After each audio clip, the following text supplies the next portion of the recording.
Hi, and welcome to my channel. My name is Amanda. We are going to be talking about November's plans. And if you guys saw the Q4 video, a lot of this will make sense, and I'm kind of going to be building on that. If you haven't seen the Q4 video, there it is, right up there. Maybe watch it first. It'll at least explain some of what's about to happen.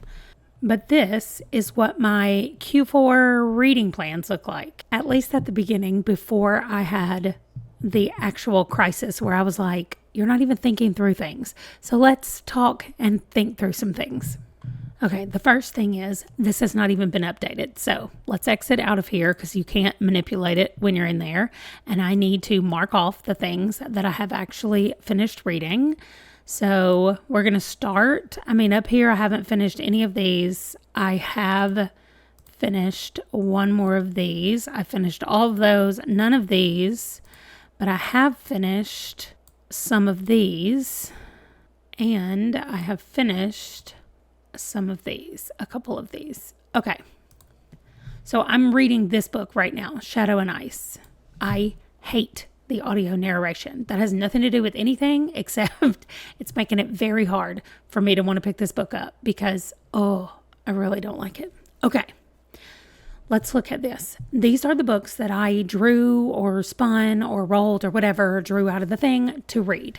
And I thought, this is going to be great. Let me divide them up, and that's how I'll film them, and that's how I'll do videos for them. And I did that for this mystery set right here that I know some of you saw, and we discussed the fact that the Butcher books are actually like urban fantasy, and they should be like separate from the others because they're not even mysteries. Like these are the mysteries and these are urban fantasy or whatever.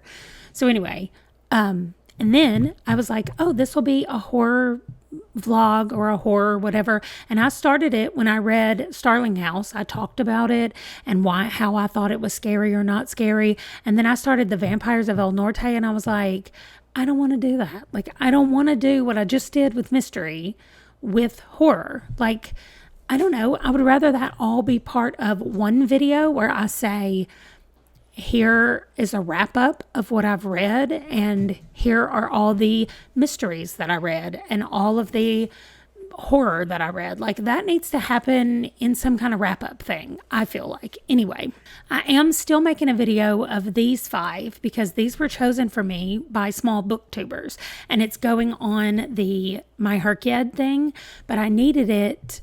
I put it on here so that I could film a video about it. And I've read 4 of the 5. The 5th one is literally on the longest hold available.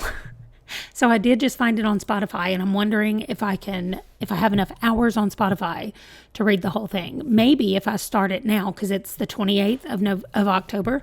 So maybe if I start it now before the month ends, it'll reset on November 1st.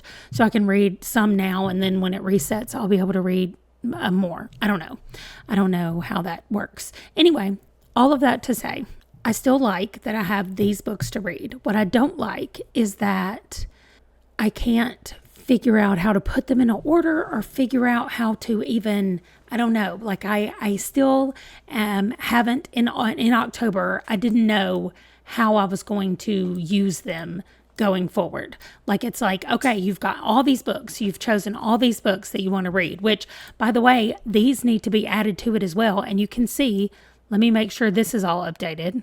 Yes, I read all 3. Well, I read 4, 5, and 6 of The Mistborn, and I read Among the Mad. So I've read those, but I still have the rest of these to read. So I have these to read in addition to these.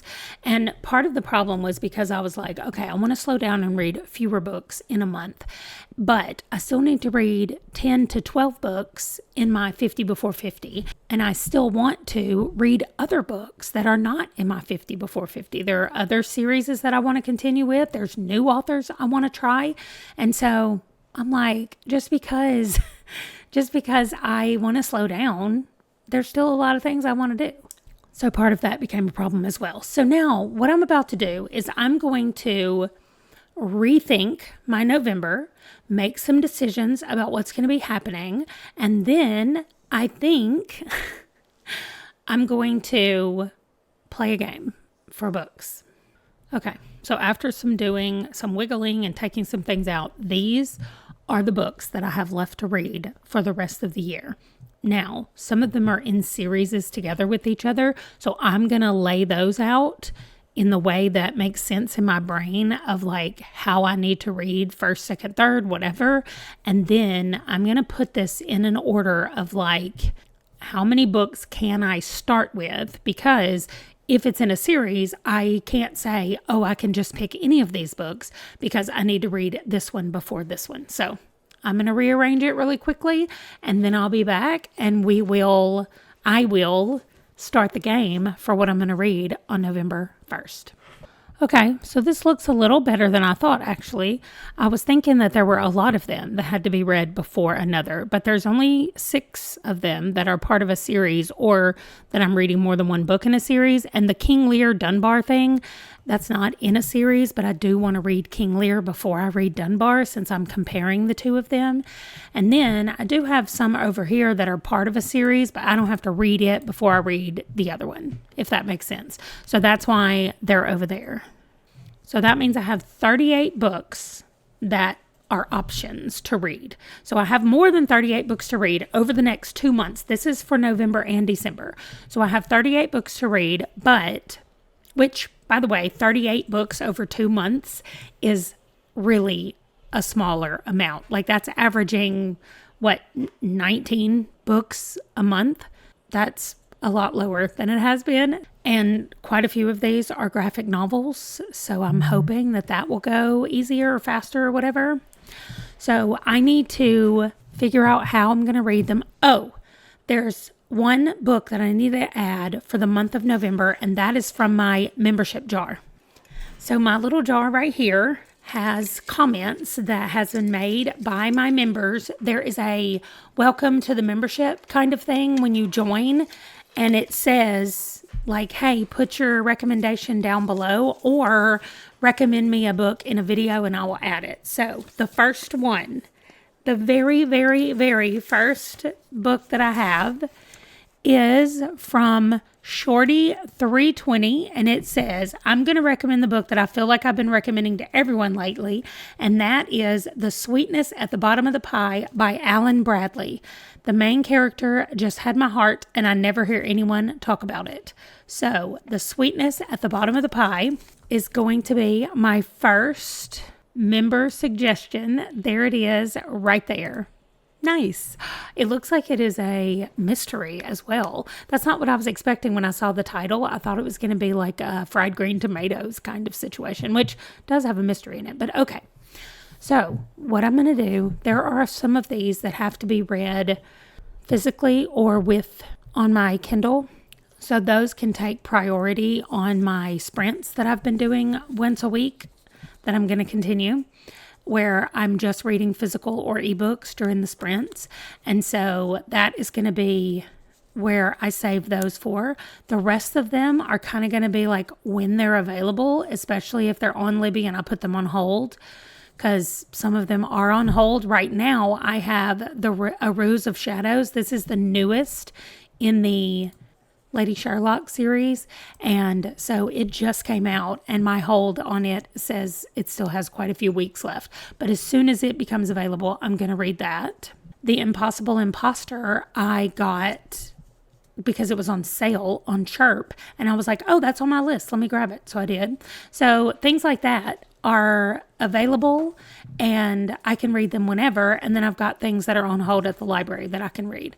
So I'm thinking about trying the monstrosity with these books, but my caveat for that is going to have to be that it has to be one of these books. So if for some reason what I roll or what I get in the monstrosity doesn't cover one of these, then I either have to draw again or I just have to pick 2 books. Like maybe I do draw again, but I have to read 2 books that satisfies the next one. I don't know. I don't know what that's going to look like, but I really want to play the monstrosity again, so let's do it.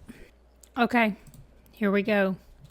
We have to randomize a starting point between 1 and 94. I just muted it. Okay, hold on. It's 29. I want y'all to see.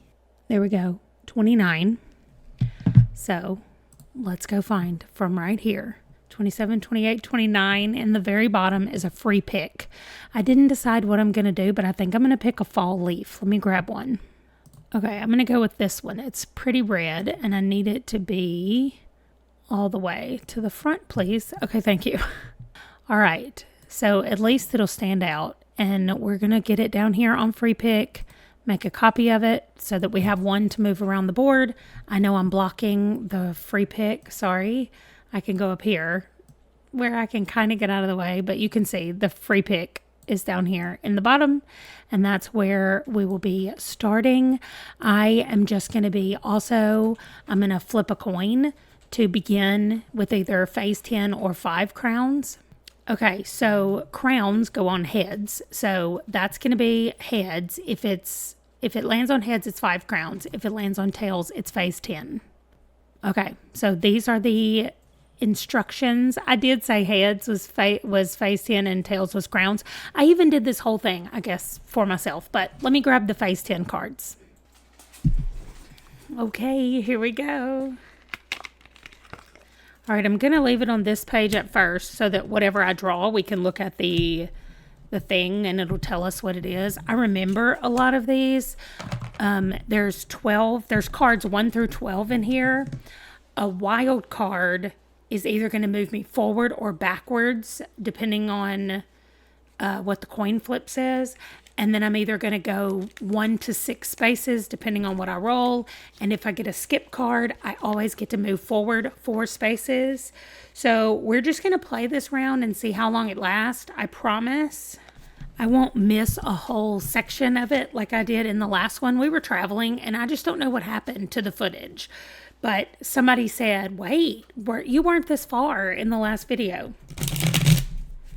And they were right. I was not. Okay, so I have shuffled a couple of times. I'm going to do just some general mixing of the things, the cards. Okay, here we go. Draw number 1. I'm not looking. I'm going to show you a 12. That is starting out with 2 prompts immediately, but that moves us 12 around the board. So the reason it says do 6 and 6 is because that's exactly what it means. You're going to move forward 6, do that prompt, and move forward 6 more and do that prompt. So we're starting here. We're going to go 1, 2, 3, 4, 5, 6, the first in a series. And then next 1, 2, 3, 4, 5. No, I'm sorry. It's not that. I'm on the green. 1, 2, 3, 4, 5, 6 is a standalone. Then 1, 2, 3, 4, 5, 6. My son gets to pick. That's who W is. Okay. So, wow, I'm going to go ahead and let him look at the list because he's here before either one of us have to go to work, and I will let him decide which one he wants to pick for his, and then the other one has to be a standalone, and so I need to go through and see what standalones I have because it might end up having to be a nonfiction book because I don't know what standalones that I have. I'll go see. Okay, these are my options. I have these 2 fiction books that are standalones, and I have these 3 nonfiction books that are standalones. So I could, and these 2 and this Moonglow are available on Libby. So The Last Cowboys, A Pioneer Family in the New West, and A Girl's Guide to Missiles are about the same length. They're about 10 hours on audio. And then Moonglow is about 15 hours on audio. So I'm trying to decide what I want to do. Do I want to do something that is kind of fast and I can get it done quickly? That's not really the point anymore. So which one am I most interested in? Both of the nonfiction sound really cool. A Girl's Guide to Missiles it says growing up in America's secret desert. And so I think that her father must have had something to do with the missile silos that are in the American, desert area.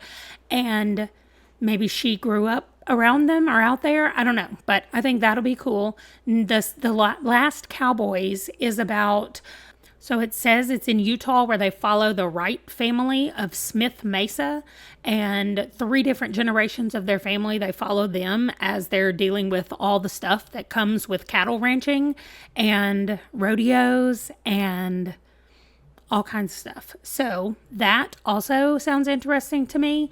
And then Moonglow is a fiction book, but it is about a guy who is hearing his grandfather talking on his deathbed. So it says like a drug-induced deathbed, not really confession, but kind of just story about everything in his life. And it calls it a speculative history, which I thought was really cool. So apparently in this world that Moonglow is set in, some company is doing a thing about mail order stuff. I don't want to give away a lot of stuff, but and his grandfather maybe has something to do with that. Like, I don't know what that has to do with what his grandfather's going to tell him, but apparently it's kind of all tied together in there. So that sounds really good. My only drawback is how long it is, but 15 hours is not that long. Like A Discovery of Witches, which is also on my holds list, it's 24 hours. So I'm like, wow.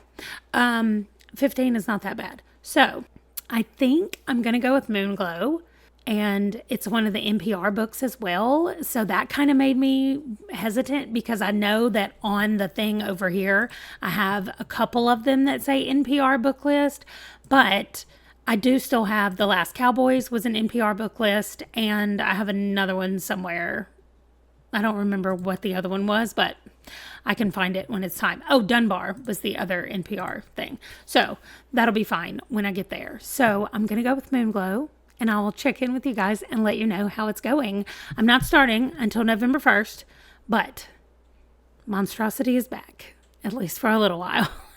You guys let me know what you think about any of these books. I know that you've already seen them once if you saw my Q4 plan, and I will definitely come back in December and do an update about what I've finished and what I haven't finished, or maybe this monstrosity will take so long that you'll get to see what's left by the time we get to December, but I hope not. Anyway, November 1st, Moonglow. Thanks for watching. I'll see you later. Bye. Okay, so you're like, why are you ending this video right now? Because this is for my November plans. I've made the plans. I've started the game. If you want to watch what happens in the game, that's going to be coming in another video. So you know what I'm reading first, and I will see you in that video when I start reading Moonglow. Thanks for watching. Bye.